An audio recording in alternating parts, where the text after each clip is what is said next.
King of every kingdom, the champion of heaven, overcame over every broken heart.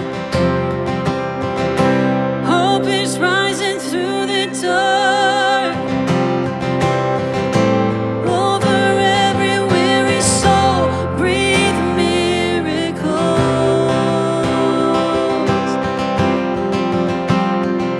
miracles in this place, Jesus.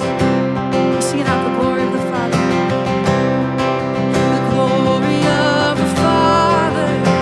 Oh, the power of the undefeated name, the King of every kingdom, the champion of heaven, overcame over every broken heart. Hope is rising through the dark, over every weary soul. Breathe miracles, heaven come and hell retreat. Oh, signs and wonders be released. King of the impossible, breathe miracles. We can see your kingdom come. We believe the war is won. Right here, your will be done. Come awaken us, come awaken us. Sing that again. We can see your kingdom come. We believe the war is won. Right here, your will be done. Come awaken us, come awaken us. Over every broken heart.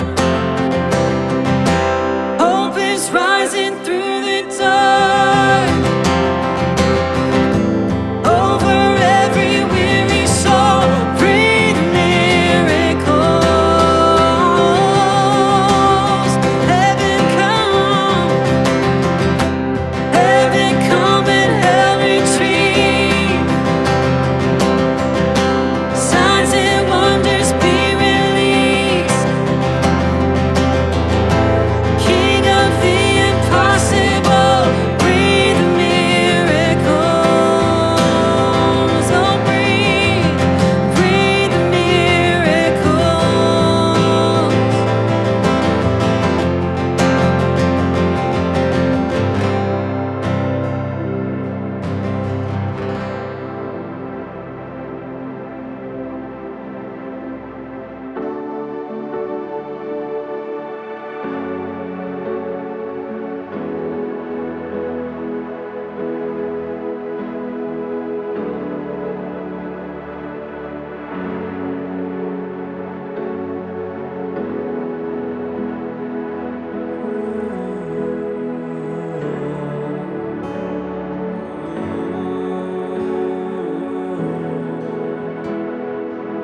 Holy Spirit, come right now.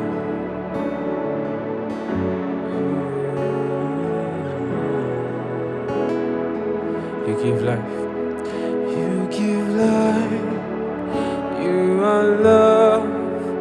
You bring light to the darkness. You give hope. You restore every heart that is broken. Great are you, Lord.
heart that is broken.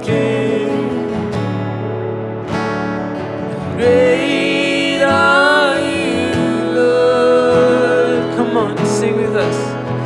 It's your breath in our lungs, so we put out our praise.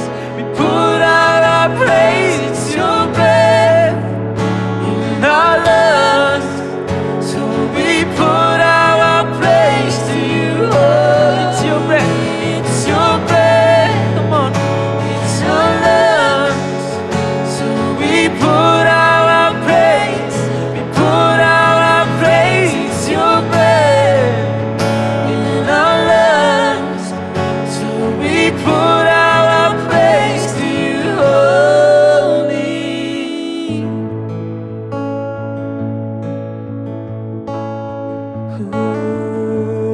Ooh, it's your breath in our lungs. Just one more. And all the earth will shout your praise. Our hearts will cry. These bones will sing. Great are you, Lord. Sing. And all the earth will shout your praise. Come. Our hearts will cry. These bones will sing. Great are you, Lord. And all the earth will shout your praise. Our hearts will cry. These bones will sing. Great are you, Lord. It's your breath. It's your breath in our lungs, so we put out our praise. We put out our praise. It's your breath in our lungs, so we put out our praise to you. Oh, it's your breath. It's your breath in our lungs. Come on. So we put out our praise. We put out our praise. It's your breath in our lungs, so we put out our praise to you, holy. Great are you, Lord. Great are you, Lord. Great are you, Lord.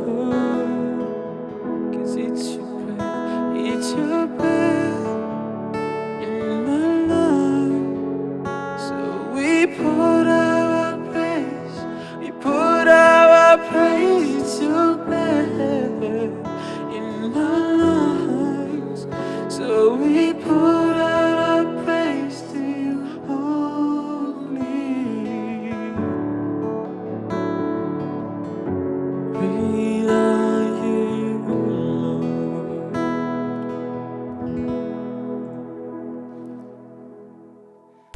Bonjour Good Red morning, Rocks. Red Rocks Church, Brussels. I J'espère hope que you vous guys allez are bien. doing well Ce matin, this je m'appelle morning. My Tyler, name's je suis Tyler, le I'm pasteur the du campus campus pastor here ici dans at notre our campus de Brussels Bruxelles. campus. And Et if si vous you're êtes nouveau dans new to the l'église, si church, vous if nous you're rejoignez joining us for the rejoignez first pour la time, première we're so fois, nous sommes excited contents to de vous have avoir. you. You know, Red Rocks Church est une is église one church with sur des multiple multiples locations campus based out of avec la Denver, base à Colorado. Denver au Colorado. We Nous existons pour to rendre make le heaven ciel plus more peuplé crowded en by accueillant welcoming les home enfants the prodigues. prodigal. Now, Alors, pendant during cette this période time où les where choses things sont un are peu kinda folles, crazy and we're nous ne not pouvons pas able to faire actually ce do que nous what faisons we do où nous le where we faisons normally normalement. do it. Et Sean, au début de cette année, a eu une série qui s'appelle Une fois à emporter à la maison. Et il a parlé de 4 choses. Et si nous faisons ces 4 choses au travers de toute cette saison que nous traversons, je vous promets que nous en sortirons plus forts. Et ces 4 choses sont être dans la parole, être dans la prière, être dans l'adoration et construire des relations réelles autour de nous. Et si nous nous engageons à faire ces 4 choses, nous allons sortir plus forts et meilleurs en tant qu'individus et en tant qu'Église qu'au début de la saison. Alors, continuons à faire ces 4 choses, être dans la parole, être dans la prière, être dans l'adoration et à construire des véritables relations les uns avec les autres. Et nous sommes une Église où nous ne faisons pas les choses simplement parce qu'elles sont faciles, nous faisons les choses parce qu'elles sont justes. Et ce n'est peut-être pas facile, mais c'est la bonne chose à faire. Et donc, nous allons continuer à passer du temps dans la parole, à adorer, à prier et à construire des véritables relations les uns avec les autres. Eh bien, aujourd'hui est un jour particulier parce que nous avons notre pasteur associé du campus, Anthony Santiago, qui va nous parler aujourd'hui, apporter un message. Ce sera un très bon moment, je suis tout content et j'espère que vous aussi. Je vous aime. Très bon dimanche. Bonjour à tous, chères familles dans l'Église. Bienvenue à cette expérience en ligne de Red Rocks à Bruxelles. Nous sommes très contents que vous nous rejoigniez pour étudier la parole de Dieu ensemble. Et avant de commencer le sermon, je voudrais passer un instant pour vous dire merci. Merci de vous être connectés. Il y a 1 milliard d'autres liens sur lesquels vous aurez pu cliquer, 1 milliard d'autres vidéos que vous auriez pu regarder, mais vous avez pris le temps, vous avez eu cette discipline de passer de votre temps avec l'Église locale pour écouter Dieu. Ça parle beaucoup sur votre foi, sur votre engagement, et sachez que nous le remarquons. Alors, merci pour votre engagement. Je m'appelle Anthony. J'ai le privilège de servir ici dans le campus de Bruxelles, dans l'équipe, et nous sommes très heureux, encore une fois, que vous nous rejoigniez également. 3e semaine de notre série Suis-moi. C'est la dernière semaine de cette série. Et nous avons vu ce que signifie suivre Jésus, comment c'est, quels sont les bénéfices, quels sont les résultats lorsque l'on suit Jésus. Et vous voyez qu'il y a beaucoup de manières différentes d'exprimer ce que sont les chrétiens, ce que sont les gens qui font partie et qui composent l'Église. On peut dire que ce sont des croyants, des chrétiens, des disciples. Mais ce que j'aime dans cette série Suis-moi, c'est que cela montre que nous suivons Jésus. Et c'est vraiment ce titre-là sur lequel nous nous concentrons. Nous sommes des personnes qui suivons Jésus. Et cela implique un mouvement, cela implique une action, cela implique des pas vers Jésus. Cela implique faire des pas vers la parole et faire que nos vies suivent le chemin que Jésus a préparé pour nous, êtres humains. Et la réalité, c'est que beaucoup de ces pas que nous faisons vers Jésus, parfois viennent naturellement pour certains. Jésus a dit, je suis venu vous donner la paix. Alors nous, on dit, oui, je veux suivre Jésus parce que je veux sa paix, je veux le repos. Et c'est très bien. Cependant, il y a d'autres pas, il y a d'autres instructions que Jésus donne lorsque nous le suivons, pour lesquelles nous sommes un peu plus réticents. Nous sommes un peu moins enclins à les suivre. Et beaucoup peuvent être sceptiques aussi par rapport à certains enseignements de Jésus. On peut être sceptique sur certaines paroles qu'a prononcées Jésus. Et donc aujourd'hui, mon message, je l'intitule « Un pas de foi sceptique ». Un pas de foi sceptique. Et la question que nous nous poserons aujourd'hui, c'est est-ce qu'un sceptique peut-il être un disciple, donc suivre Jésus? Un sceptique peut-il suivre Jésus? Et pour que nous soyons au diapason par rapport à la définition du sceptique, eh bien, le dictionnaire de Cambridge définit le sceptique en tant que personne qui doute de la vérité, ou de la valeur d'une idée ou d'une croyance. Et c'est intéressant que le sceptique, ce n'est pas quelqu'un qui doute simplement d'une idée ou d'une théorie, c'est quelqu'un qui va douter d'une vérité. Et Jésus, qui est l'incarnation de la vérité, est quelqu'un qui a subi beaucoup de doutes. Il a été l'objet de beaucoup de doutes. Et est-ce que nous pouvons suivre quelqu'un pour lequel nous avons des doutes? Pouvons-nous faire ce pas de foi sceptique? Eh bien, nous allons voir cela aujourd'hui ensemble. Exemple de scepticisme dans ma propre vie, mon épouse et moi, nous sommes sortis nous avons eu une relation longue distance avant de nous marier. Et donc, moi, je voyais juste son visage de temps à autre. Et on passait beaucoup de temps au téléphone. Et un jour, après plusieurs heures de discussion au téléphone, j'étais amoureux, j'étais enthousiaste à l'idée d'être avec elle. Et puis, soudainement, mon coloc, il a décidé de me descendre un peu en flèche. Il a dit, écoute, je sais que tu es enthousiaste et que tu es amoureux de cette fille, mais si maintenant elle a un pied de métal, hein, tu fais quoi? Et moi, j'étais enthousiaste à ce moment-là, mais quand il a posé cette question, ça m'a complètement démoli parce que je me suis dit, mais j'ai pas pensé à ça, c'est vrai. Et bien sûr, c'est pas une question à l'époque que j'allais lui poser. À un appel Skype, je vais pas lui dire, chérie, je suis simplement curieux, mais est-ce que tu as un pied de métal? J'ai jamais vu tes pieds au fait parce qu'on est à longue distance ici, je vois pas vraiment. Mais pour être honnête, depuis ce moment-là, j'étais toujours amoureux de Victoria, mais dans le fond de ma pensée, je me disais, mais quand je la verrai en vrai, est-ce qu'il y aura un pied de métal? Est-ce qu'il y aurait quelque chose que je ne connais pas? Et on a fait cette relation à longue distance et j'étais sceptique. J'étais amoureux, mais j'étais en même temps sceptique par rapport à son pied hypothétiquement métallique. Et juste pour votre info, elle n'a pas de pied de métal. C'est une femme très belle et je suis fou amoureux d'elle. Mais dans cette relation à longue distance, il y avait cette tension de scepticisme tout en étant amoureux. Et c'était une réalité possible. Et je pense que c'est aussi une réalité possible dans notre relation avec Jésus. Nous n'avons pas nécessairement besoin de croire à 100% tout ce qui est écrit dans la parole.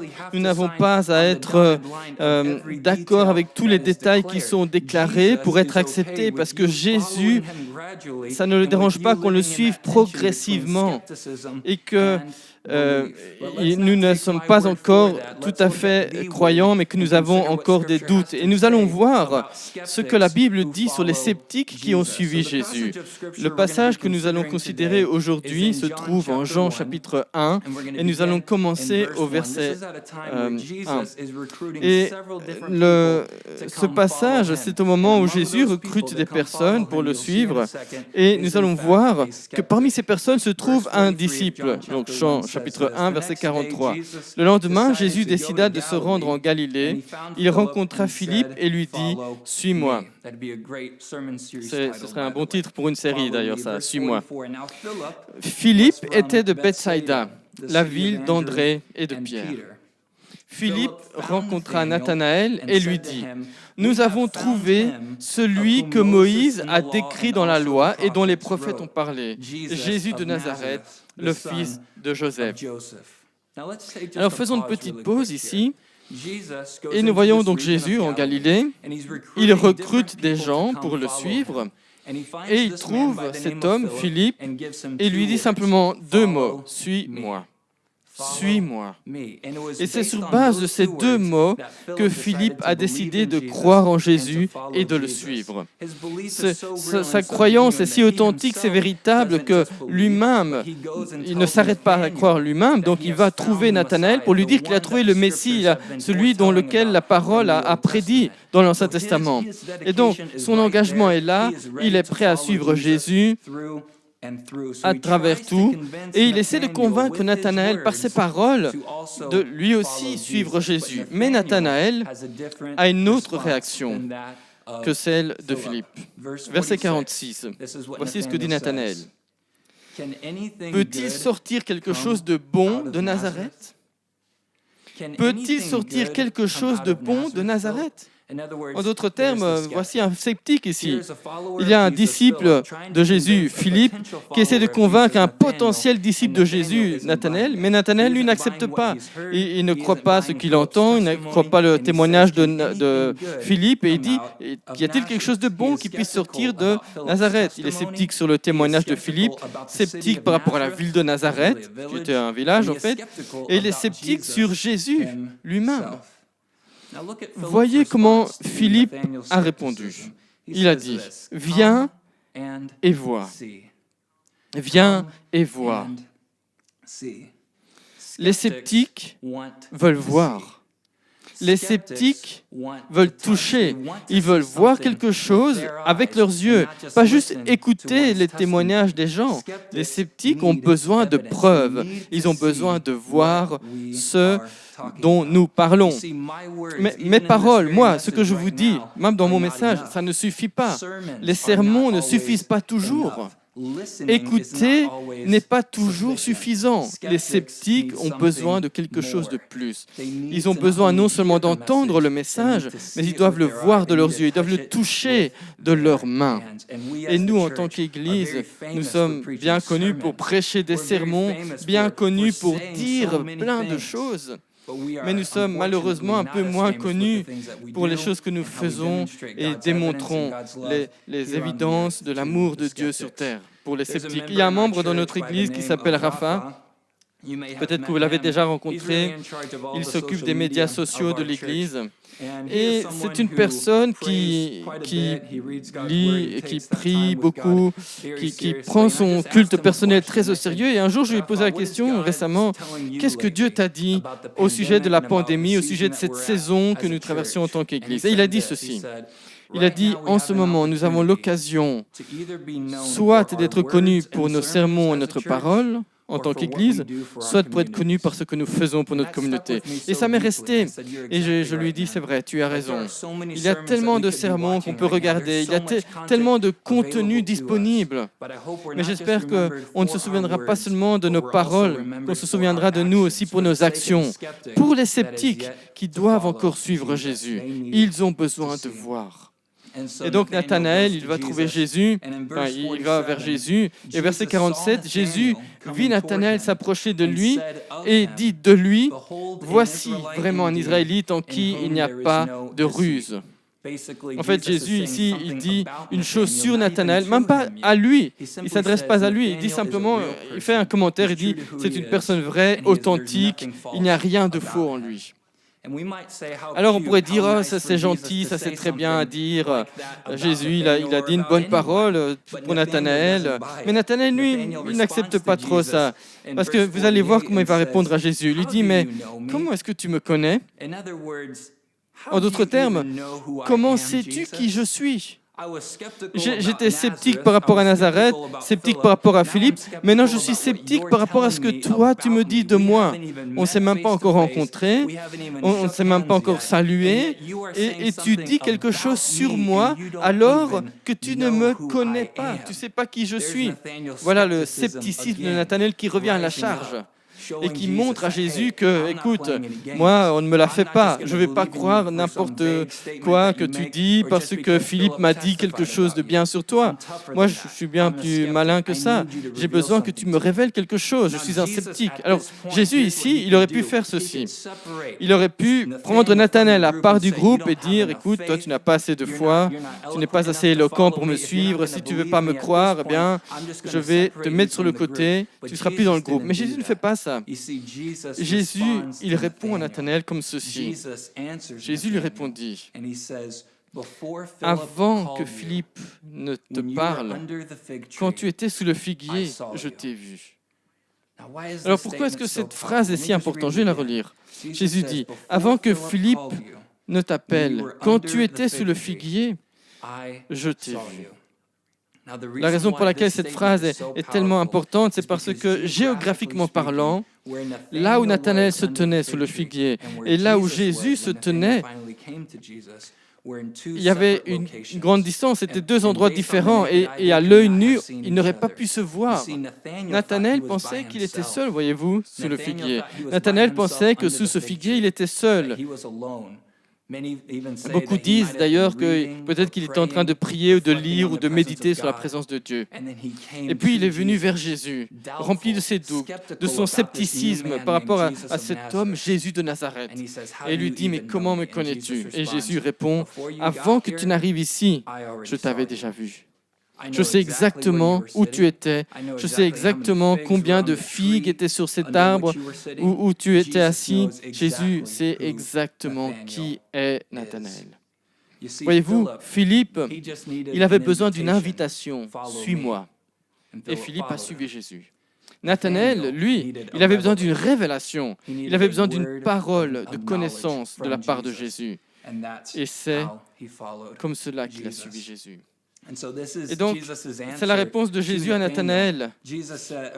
Nathanaël dit à Jésus, « Maître, tu es le Fils de Dieu, tu es le roi d'Israël. » En d'autres termes, Nathanaël, il a reçu les preuves qu'il avait besoin pour faire le pas de foi sceptique à laquelle Jésus l'appelait.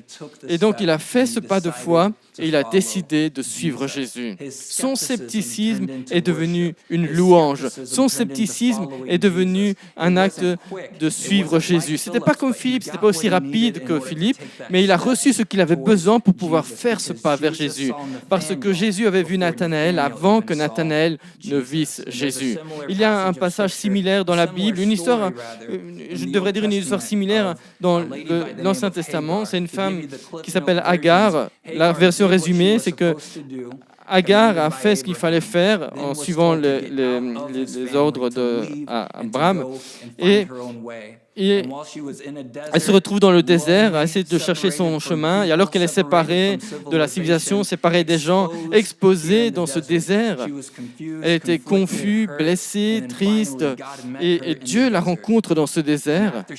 Et après avoir fait cette rencontre avec Dieu, en Genèse 16, 13, elle dit, elle donna ce nom au Seigneur qui lui a parlé. Tu es le Dieu qui me voit. Car, dit-elle, j'ai vu celui qui me voit. Pensez à cette phrase. J'ai vu maintenant celui qui me voit. C'était l'expérience de Nathanaël. Il est venu à Jésus et il a vu Jésus. Et il a reconnu que Jésus l'avait vu alors qu'il était sous le figuier tout ce temps. Et c'est ça que ce sceptique avait besoin. Les sceptiques ont besoin pas d'entendre plus de paroles, ils ont besoin de voir que Dieu les a déjà vus dans leur situation, dans leur douleur, dans leur faim pour quelque chose de nouveau, dans leur détresse. Ils ont besoin de voir que Dieu les a vus tout ce temps alors qu'ils étaient seuls. Et ça, c'est notre responsabilité, c'est de donner cette preuve. Jésus continue au verset 50 de Jean, chapitre 1, et Jésus lui répondit, après que Nathanaël ait décidé de suivre Jésus, Jésus lui dit, « Parce que je t'ai dit que je t'ai vu sous le figuier, tu crois ?» En d'autres mots, c'est tout ce qu'il te faut pour que tu crois. Tu verras de plus grandes choses que celles-ci. Encore une fois, les sceptiques, ils veulent voir des choses. Et Jésus dit, eh bien, tu verras de plus grandes choses. Et il ajouta, en vérité, je vous le dis, vous verrez le ciel ouvert et les anges de Dieu monter et descendre au-dessus du Fils de l'homme. C'est-à-dire que, ça c'est pour dire qu'il allait être un meilleur pont entre vous et le Père. Nathanaël, entre toi et le Père, je serai un meilleur pont. Si c'est ça que tu as besoin pour croire, eh bien, t'inquiète pas, j'ai encore plus de preuves à te montrer, toi, le sceptique qui veut me suivre. Quel message puissant, quelle démonstration puissante de ce que Jésus nous demande de faire, le suivre. Cela n'exclut pas les sceptiques. Nathanaël était sceptique. Il était sceptique par rapport au témoignage de Philippe, sceptique par rapport au village de Nazareth, sceptique par rapport à Jésus lui-même. Pourtant, quand Jésus lui a donné les preuves suffisantes, Nathanaël a dit « D'accord, je vais accepter et je vais te suivre ». Quel passage puissant de la Bible. Il y a trois leçons que je voudrais que nous considérions après cette lecture. La première, c'est que Jésus accueille les sceptiques. Jésus accueille les sceptiques. Il n'est pas allergique à votre scepticisme. Il n'est pas rebuté par vos doutes. Jésus vous accueille, il vous invite.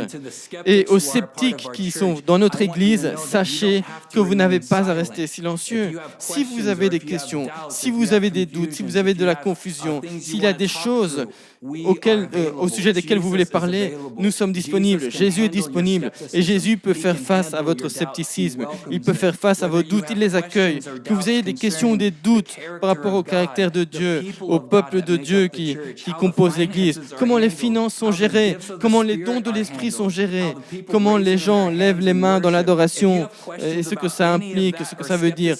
Que vous ayez du scepticisme au sujet de quoi que ce soit que nous fassions en tant qu'Église, sachez que Jésus accueille cela. Nous accueillons cela en tant qu'Église. Vous n'avez pas à cacher vos questions ou vos doutes. Cela fait partie du processus de votre réponse à l'invitation de Jésus de le suivre.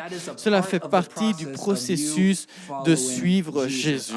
Je veux que les sceptiques dans notre Église sachent que vous êtes bienvenus. Vous pouvez exprimer vos opinions, vous pouvez exprimer vos questions, vous pouvez vous exprimer. Jésus accueille les sceptiques. Le deuxième point que je voudrais mentionner, c'est que Jésus répond aux sceptiques. Jésus répond aux sceptiques. C'est une chose que Jésus accueille les sceptiques dans sa vie, mais c'est une autre chose que Jésus réponde à leur scepticisme et à leurs doutes en fournissant des preuves. Voyez-vous, nous, en tant qu'Église, on est célèbre pour dire des choses comme « il faut avoir plus de foi »,« il faut croire »,« il faut X, Y, Z ». Mais Jésus, au lieu de dire « tu dois avoir plus de foi », il dit « je vais te donner plus de preuves ». Combien c'est beau, ça, cette réponse de Jésus. Non seulement il donne une parole à Philippe qui dit « suis-moi », mais il peut aussi donner à Nathanaël une preuve en disant « voilà ce que signifie me suivre, voilà où tu étais ». Et donc Jésus, il fait le 1000 supplémentaire pour montrer les preuves nécessaires pour que Nathanaël puisse faire le pas de foi qui va lui permettre de suivre Jésus. Non seulement Jésus accueille les sceptiques, mais il répond aux sceptiques avec des preuves. Il y a un autre disciple qui s'appelle Thomas qui a eu un problème similaire. Enfin, c'est même pas un problème, il a eu simplement une personnalité un peu identique à celle de Nathanaël, parce que Thomas était aussi un sceptique. Et en Jean chapitre 20, Thomas, il est à un endroit où Jésus est là, il est après sa résurrection, mais Thomas n'a pas vu la résurrection. Et voici comment Jean décrit cette expérience en 20-25. Les autres disciples dirent à Thomas, « Nous avons vu le Seigneur ». Encore une fois, considérez ceci. Les sceptiques, ils ne s'occupent pas que vous ayez vu le Seigneur. Eux, ils veulent voir que eux voient le Seigneur. Les sceptiques, ils ne s'intéressent pas à votre témoignage. Les sceptiques veulent avoir un témoignage eux-mêmes. Et donc, les disciples disent, tu sais Thomas, t'inquiète pas, Jésus vivant, nous l'avons vu, nous avons vu le Seigneur.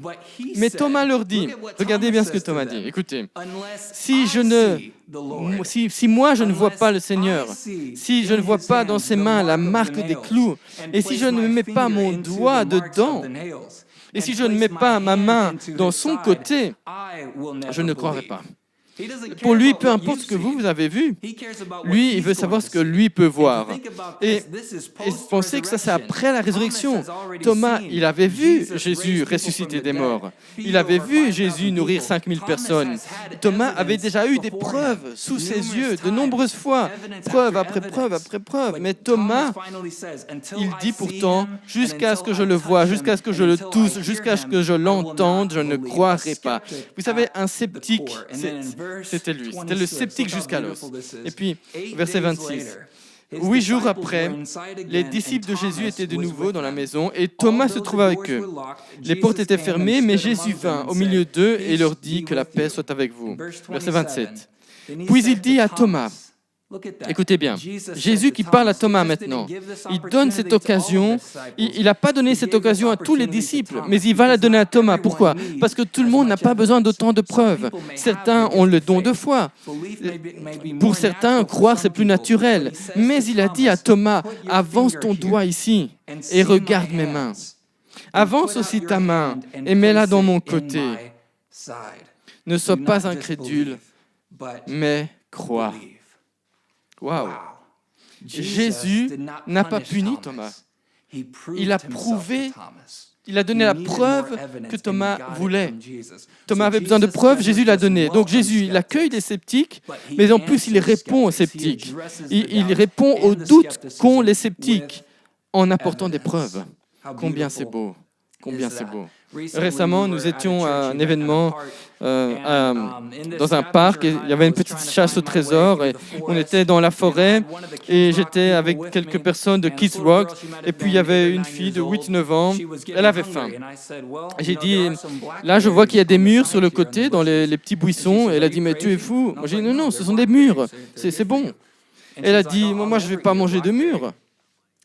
Et j'ai dit, mais pourquoi? Cette nourriture, c'est comestible, ça te remplira l'estomac. Et elle a dit, mais je ne te crois pas. Et donc, j'ai dû prendre la mûre et lui montrer.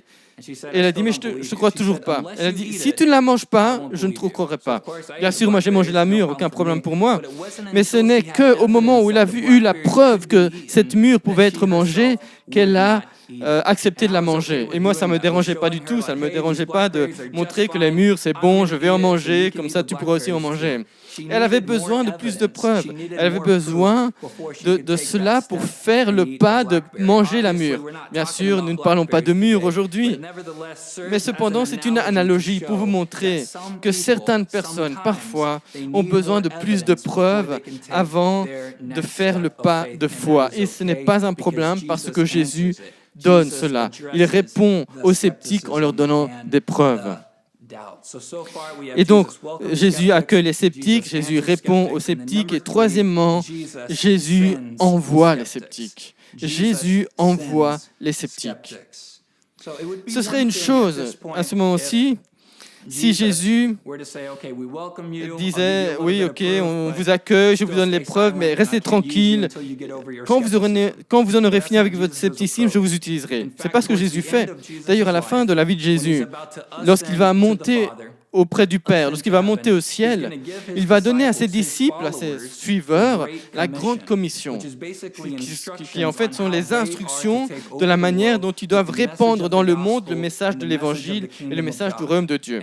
Et donc il va leur donner des instructions, il va leur dire, allez dans le monde entier, baptisez les gens, en faisant d'eux des disciples, vous allez le faire, je serai avec vous jusqu'à la fin du monde. Et on imagine que c'est une très belle réunion de motivation là. Mais voici comment ce groupe de disciples qui reçoit cette grande commission, en Matthieu nous explique comment est ce groupe, en Matthieu 28, 17. Quand ils le virent, alors qu'ils sont là pour recevoir la grande commission, quand ils le virent, ils se prosternèrent pour l'adorer, mais, écoutez bien, quelques-uns eurent des doutes. Extraordinaire. Quelques-uns eurent des doutes concernant Jésus après sa résurrection. Ils avaient vu les miracles, ils avaient vu les aveugles voir, les sourds entendre, les gens ressusciter des morts. Ils avaient vu Jésus ressusciter des morts lui-même. Il est là devant eux. Il les emmène sur une montagne et ils ont toujours des doutes. Ils ont toujours du scepticisme. Ils ont toujours des questions, peut-être au sujet de Jésus, peut-être au sujet d'eux-mêmes. Ils sont sceptiques de toute cette histoire, sceptiques de tout ce mouvement. Mais ce qui est extraordinaire, c'est que Jésus ne les sépare pas. Il ne fait pas une différence entre ceux qui l'adorent et ceux qui doutent et ne donne la grande commission qu'à ceux qui l'adorent. Non. En fait, la Bible ne parle même pas de cela. Jésus a donné cette commission à tout le monde, les deux groupes, ceux qui doutaient et ceux qui adoraient. Il a dit, allez, faites des disciples dans le monde entier. Je sais que vous avez des questions, je sais que vous n'avez pas toutes les réponses, je sais que vous n'aurez jamais d'ailleurs toutes les réponses, mais que cela ne vous empêche pas de porter une différence dans le monde. Vous n'aurez pas toutes les réponses à vos questions. Vous n'aurez pas tous les détails, vous n'aurez pas compris tout sur moi, sur ce que dit la Bible, mais vous n'avez pas à attendre jusqu'à ce que vous ayez tout compris. Vous pouvez faire le pas de foi et malgré le scepticisme, malgré vos questions, allez et prêchez l'évangile avec assurance, sachant que je suis là, sachant que je suis vivant et que je peux faire face à votre scepticisme. Parce qu'il y a beaucoup plus de sceptiques dans le monde qu'il y en a dans l'Église et ils ont besoin de preuves de qui je suis, de la réalité de Dieu. Et c'est pourquoi je vous envoie pour être les preuves dans votre communauté, pour que les gens puissent voir que je les ai vus et qu'ils puissent venir et me suivre. C'est cela qu'il essaye de faire dans ce passage. Il ne sépare pas ceux qui doutent et ceux qui adorent Dieu. Il envoie les deux. Et donc, pour les sceptiques dans notre Église, je voudrais dire bienvenue à la maison. Vous êtes plus que bienvenus dans cette Église. Vous êtes plus que bienvenus pour vous impliquer dans cette Église. Si vous avez des doutes ou des questions, vous pouvez les poser, vous pouvez les exprimer et on veut pouvoir vous aider à trouver des réponses. On n'a pas toutes les réponses, mais nous croyons que votre scepticisme ne doit pas être étouffé pour que vous puissiez suivre Jésus. Et deuxièmement, pour ceux qui croient en Jésus, pour ceux qui suivent Jésus, je voudrais dire ceci. Il y a beaucoup de sceptiques dans votre communauté, dans cette ville, là où vous travaillez, dans votre famille. Qu'est-ce que nous devons faire, les amis? Nous devons être le corps de Christ ici sur terre, représentant les preuves de Dieu sur terre, afin que beaucoup de sceptiques autour de nous puissent croire en Jésus. Ils n'ont pas besoin de plus de paroles. Même moi qui vous prêche ici, le Saint-Esprit me dit que mes paroles ne vont pas suffire à convaincre tous les sceptiques de la terre. Ils ne doivent pas simplement entendre, ils doivent aussi voir notre compassion. Ils doivent voir l'Esprit de Dieu à l'œuvre au travers de nous dans le surnaturel. Ils doivent voir, toucher, goûter la réalité de Dieu ici sur terre. Le psalmiste dit « Goûtez et voyez que le Seigneur est bon ». Il ne faut pas juste entendre, il faut goûter, il faut voir, il faut avoir une expérience avec des preuves pour que vous aussi, vous puissiez suivre Jésus. Et donc, les sceptiques autour de vous pourront suivre Jésus. Je voudrais vous dire merci de m'avoir suivi aujourd'hui. Si le Saint-Esprit vous a parlé et s'il vous dit « Venez, viens, suis-moi, viens, suis Jésus » et que c'est la première fois que vous voulez prendre cette décision, sachez qu'il y a des membres de l'équipe qui sont prêts à répondre à vos questions. Si vous voulez prendre cette décision, cliquez sur la page que vous voyez. Et il y aura des gens pour répondre à vos questions. Certains seront là pour prier avec vous. Et pour ceux qui sont chrétiens, déjà, laissez le Saint-Esprit travailler au travers de vous. Le monde doit voir les preuves de Dieu ici sur terre. Et vous êtes le corps de Christ. Alors laissez le Saint-Esprit œuvrer au travers de vous pour montrer aux autres que Dieu est réel, qu'il est vivant et que les sceptiques sont bienvenus pour le suivre. Il répond aux sceptiques et il les envoie aussi. Merci beaucoup de m'avoir suivi. Nous allons prier et ensuite nous continuerons dans la louange. Père, nous te remercions parce que tu nous accueilles tels que nous sommes. Malgré nos doutes, malgré nos questions, tu dis bienvenue à la maison. Tu nous donnes la puissance de surmonter nos doutes quand on te suit. Et puis tu nous envoies pour faire une différence dans le monde, malgré notre scepticisme. Merci pour la personne de Jésus qui est venu dans la chair pour montrer au monde que tu es véritable, que tu existes et que tu nous aimes. Tu es mort à la croix pour nous pardonner nos péchés, pour nous pardonner nos doutes, pardonner ce qu'on a fait de mal contre toi. Et tu es ressuscité des morts le troisième jour pour que nous puissions avoir la vie et que nous puissions vivre éternellement. Nous te louons, nous acceptons ce message aujourd'hui. C'est au nom de Jésus que nous avons prié. Amen.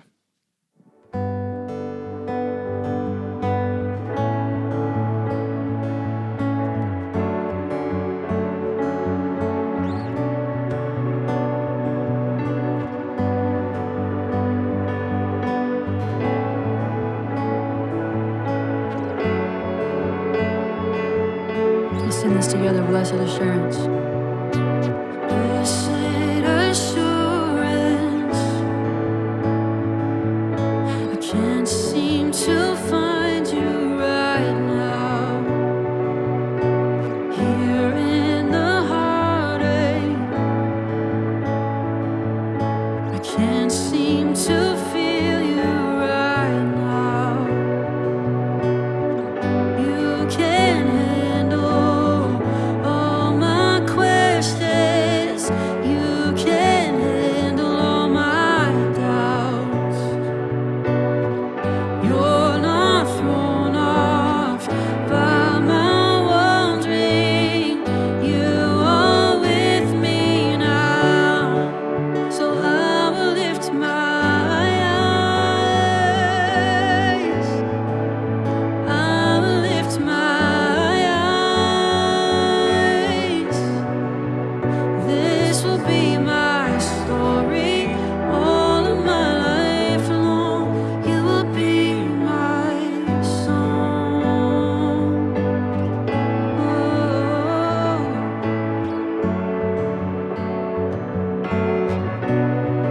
God bless you.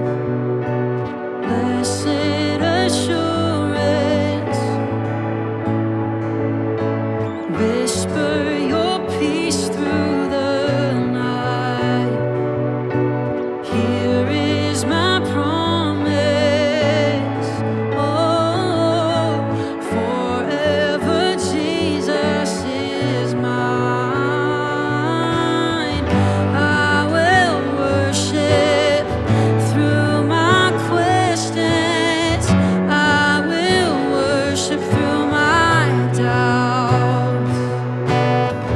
You're not shaken by my wandering. You are with me now. So I will lift my eyes. I will lift my eyes. This will be my story all of my life long. You will be my song. We'll sing that again. I will lift my eyes to you, Jesus. I will lift my eyes.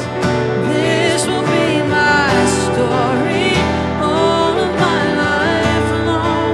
You will be my song. You're faithful, Jesus. See now you're closer. You are closer than I know. You're the answer for my soul. This I know. You are faithful, my defender in the fight. You're the anchor for my life. This I know. You are faithful. You are wild in your love. You will always be enough. This I know. You are faithful. Oh, you took on the cross for me, rose again, and now I'm free. This I know. You are faithful. I will lift my eyes. I will lift my eyes. This will be my story all of my life long. You will be my song. I will lift my eyes. I will lift my eyes. This will be my story all of my life long. You will be my song.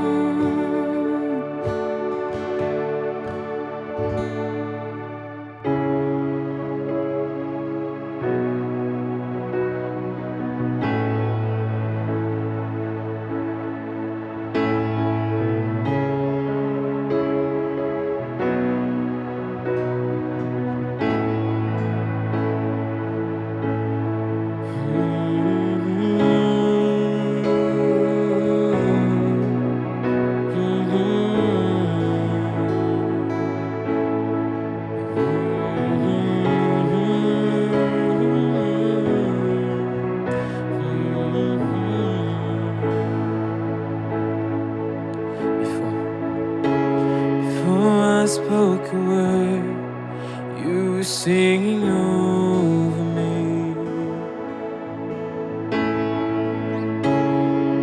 You've been so, so good to me. Before I took a breath, you breathed your life in me. You've been so, so kind to me. And oh, the overwhelming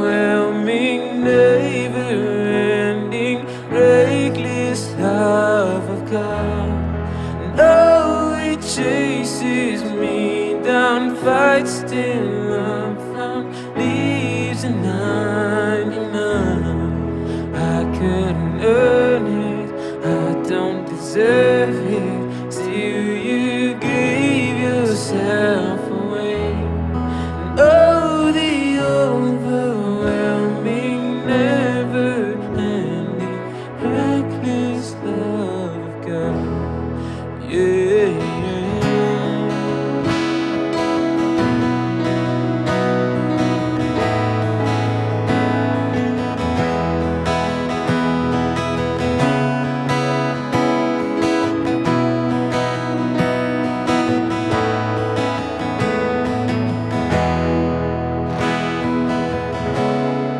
when I was your fool, still your love fought for me.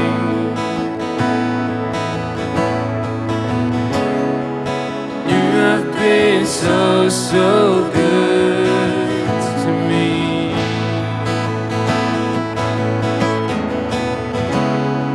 And I felt no worth, you paid it all for me.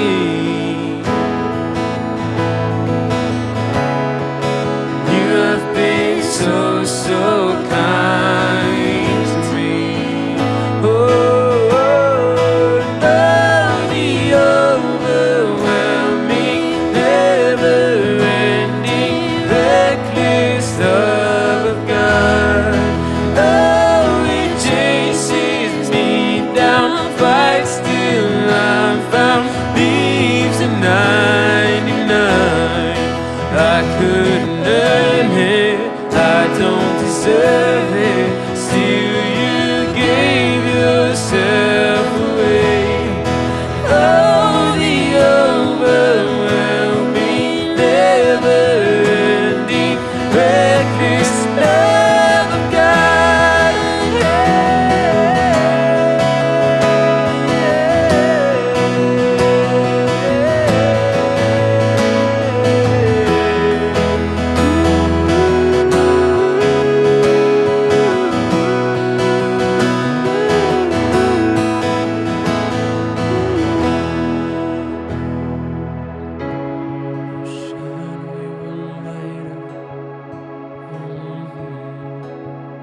Come on. I know you heard Jesus. I know you came down here because you love us. And you're here with your reckless love to love us. And no shadow you won't light up, mountain you won't climb up, coming after me. There's no wall you won't kick down, lies you won't tear down, coming after me. There's no shadow you won't light up, mountain you won't climb up, coming after me.